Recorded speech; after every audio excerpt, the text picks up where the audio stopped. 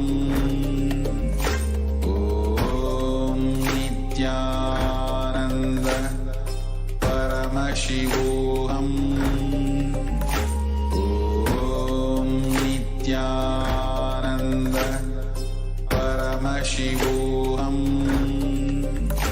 Om Nithyananda Paramashivoham.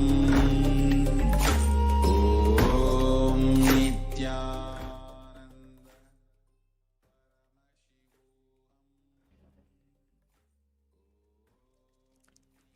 नित्यानन्दं परमसुखदं केवलं ज्ञानमूर्तिं द्वन्द्वातीतं गगनसदृशं तत्त्वमस्याधिलक्ष्यम् एकं नित्यं विमलमचलं सर्वधी साक्षिभूतं भावातीतं त्रिगुणरहितं सद्गुरुं तं Namami.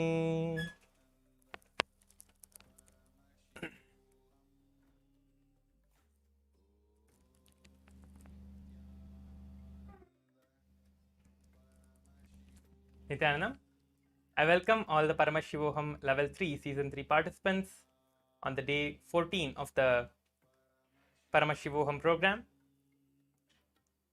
Now we are entering into the power manifestation, where all of you are going to be manifesting the powers of Paramashiva with the grace and blessings of the Supreme Pontiff of Hinduism. So let us now enter into the power manifestation. I request all the participants to get your eye bands and be seated in front of the cameras with your camera turned on. Make sure to be seated in front of the camera with your cameras on.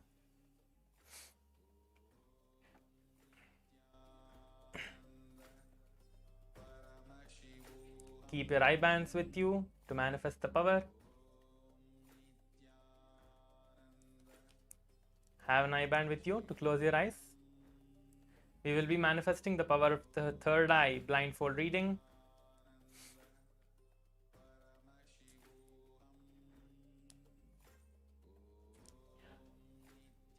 Yes. Please be seated in one place. Do not move around. Please sit down for the power manifestation. Just sit in a relaxed way with your head, neck and spine in a straight line.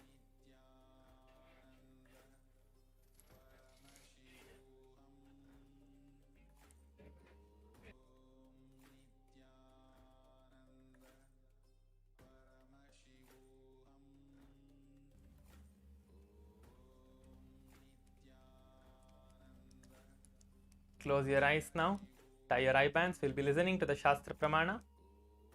I'll be chanting the Shastra Pramana, which is a scriptural reference where Paramashiva himself reveals about the power of the third eye reading. Kapalantarmano nasya tishtanmilitalochanaha kramena manasodardhyat lakshaye lakshyamuttamam.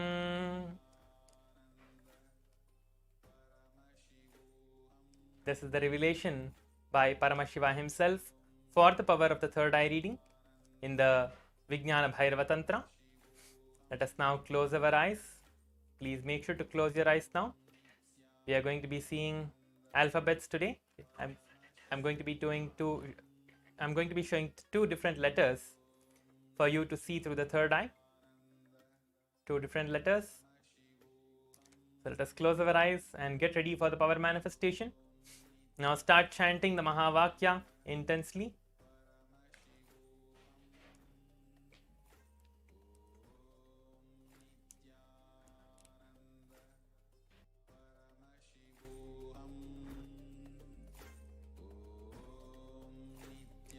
Intensely chant the Mahavakya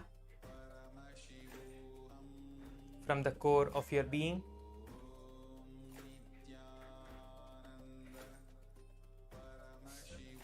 Keep your eyes closed and chant the Mahavakya, establishing yourself in the space of oneness with Swamiji. Visualize Swamiji in your third eye. and chant the Mahavakya intensely.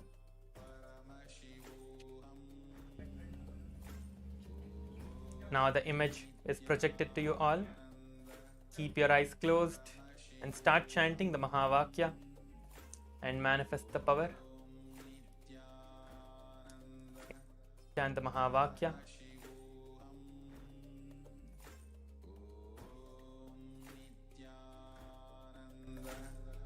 Paramashivoham. Om Nithyananda. Paramashivoham. Om Nithyananda. Paramashivoham. Om Nithyananda. Paramashivoham. Paramashivoham. Om Nithyananda. Paramashivoham. Om Nithyananda. Paramashivoham. Om Nithyananda.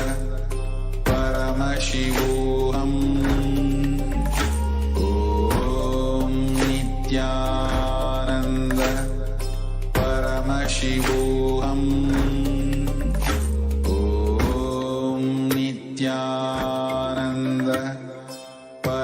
Paramashivoham. Om Nithyananda. Paramashivoham. Om Nithyananda. Paramashivoham. Om Nithyananda. Paramashivoham. Om Nithyananda. Paramashivoham. Om Nithyananda. Paramashivoham. Nithyananda. Paramashivoham. Om Nithyananda. Paramashivoham. Om Nithyananda. Paramashivoham. Om Nithyananda. Paramashivoham. Om Nithyananda. Paramashivoham. Om Nithyananda. Paramashivoham. Om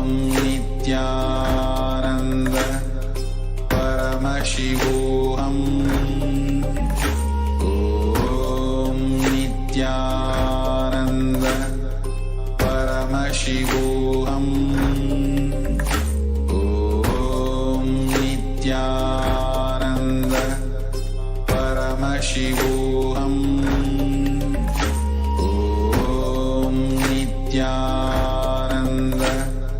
Paramashivoham. Om Nithyananda. Paramashivoham. Om Nithyananda. Paramashivoham. Om Nithyananda. Paramashivoham.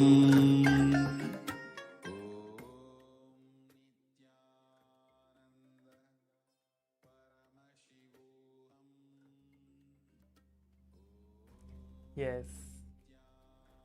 Now you can relax and take your eye bands off and slowly open your eyes.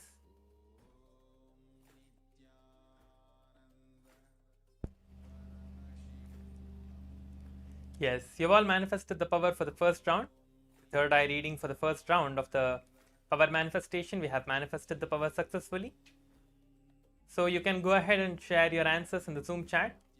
You can post whatever you saw in your third eye in the Zoom chat, and I'll be seeing your answers. Make sure to share whatever it is that you saw in your third eye. Whether you feel it as right or wrong or whatever you feel about it, do not worry about it. Just share it in the Zoom chat. Just share whatever you saw in the third eye. Make sure to share everything. Share everything that you saw in your third eye in the Zoom chat.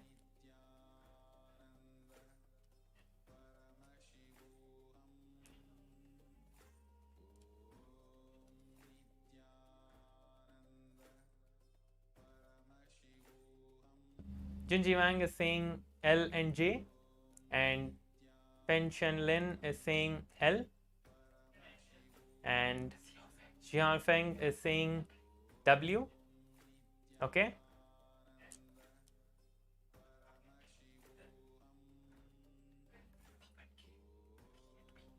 Pavan K is saying D and P. Okay. Continue to post your answers. You have a few more moments before the image is projected to you all. Make sure to share whatever you saw in your third eye in Zoom chat. Yes, now I'm projecting the image for you all. It is projected on the screen. You can see that it was T and the exclamation mark. So if any one of you saw I also, that's fine. It's like, the letter I which is inverted. It's fine. But it is the exclamation mark, so it is T and the exclamation mark. You can see that now in the screen. It is the letter T and exclamation or I, anyone. Okay. Let us now enter into the second round. Tie your eyes back with the eye bands. If you got it right, you can share that as well, but now you can tie your eyes. Tie your eyes with the eye band.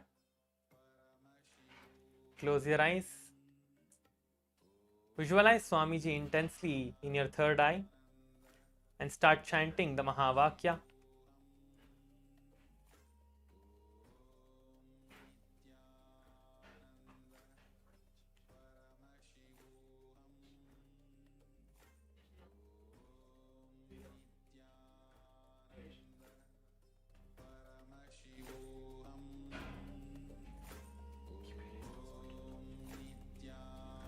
Keep your eyes closed now. The image is being projected. It is going to be projected.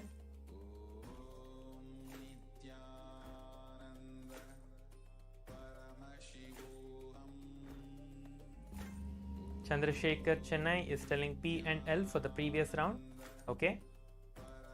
But now this round we have started Aya, so you can close your eyes and start manifesting the next round now. Chandrasekhar Aya, please close your eyes now. You can start manifesting the second round. The next image is being projected now. You can go ahead and start manifesting the power and seeing through the third eye and requesting Swamiji. Just request Swamiji. Swamiji, please show me whatever is being projected on the screen, and you will start seeing that. Okay? Just request Swamiji in your third eye.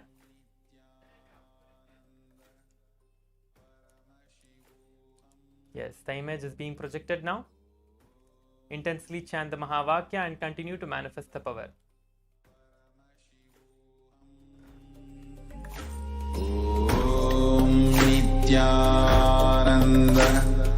Paramashivoham. Om Nithyananda Paramashivoham. Om Nithyananda Paramashivoham. Om Nithyananda Paramashivoham. Om Nithyananda Paramashivoham.